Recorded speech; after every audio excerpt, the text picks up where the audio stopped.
we're going to live longer and longer. We're very fortunate to live at a time where we have access to extraordinary emergency medicine. But what I care about is the quality of your life. What is life like for you now, and what's it going to be like in the second half of your life? Are you still going to be able to bend over and do up your own shoelaces? You don't want your tummy to have gotten so big that you can no longer reach your feet. Or you don't want to have been so sedentary in the first half of your life that you're now so inflexible that you can't bend that far. And the choices we make today don't just impact how we feel and function today, they're going to impact what that whole future looks like. And the power to change that is in your hands and in your hands only. There's not another soul that can do this for you, no one. Your body is the most extraordinary barometer. What if the parts of your body that upset or frustrate you or sadden you are just messengers asking you to do something differently, to take some new actions, asking you to eat, drink, move, think, breathe, believe, or perceive in a new way? And we forget that we get to choose how we see our days. And what so many people have done is they've made what they have to pull off every day. They've made their to-do list, their email inbox, for example. They've made it really stressful and full of pressure and urgency. So you don't want it to be a health crisis that makes you wake up and go, this is so magnificent, why didn't I ever see it like that before? The only thing science currently knows that allows us to activate the green zone is to extend the length of our exhalation. That's it. It might be yoga, restorative yoga, stillness through movement, Pilates, Tai Chi, meditation. They're all breath-focused practices, and of course they can have a spiritual component that allows extraordinary growth.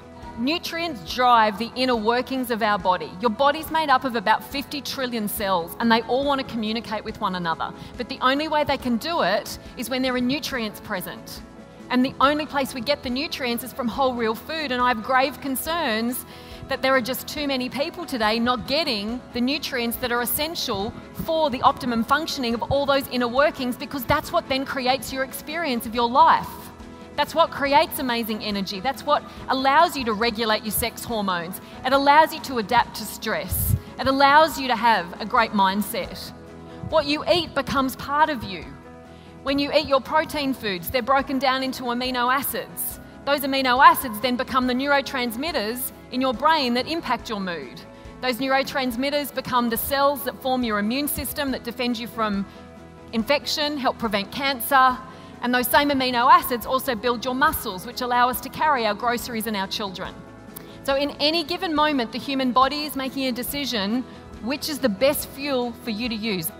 And your body is choosing between glucose, or I could say sugar, and fat, or a combination of both. In other words, when we become deficient in nutrients, it compromises the biochemical pathways inside of us, and there are consequences to that. We need to be honest with ourselves about how many liver loaders are going in, and for some of you, they need to decrease. For some of you, they need to go. What you also want to do, though, is focus on eating those whole and real foods. And one of the reasons for that is because they provide you with not just vitamins and minerals, but substances that are unique to plants.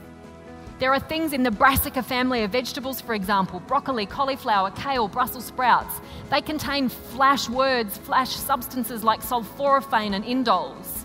And they actually stimulate some of these really essential phase 2 pathways.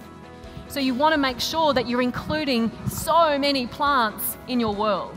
So you want to bring awareness to your food choices, not just with their nourishment factor, but when you find it hard, you want to bring awareness to why that might be. Because you are so worth taking care of. It's believing that so that you can then act on it.